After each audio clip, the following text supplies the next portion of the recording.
papuntang Biringan.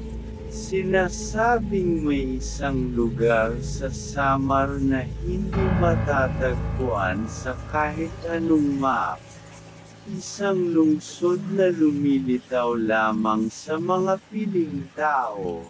Si Mang Ramon, isang veteranong truck driver, ay nagbibiyahe ng hating gabi nang biglang may lumitaw sa kalsada. Isang babae na nakaputi walang mukha. Nang magmulat siya ng mata, hindi na siya nasa daan. Nasa harap na siya ng isang napakaliwanag na lungsod.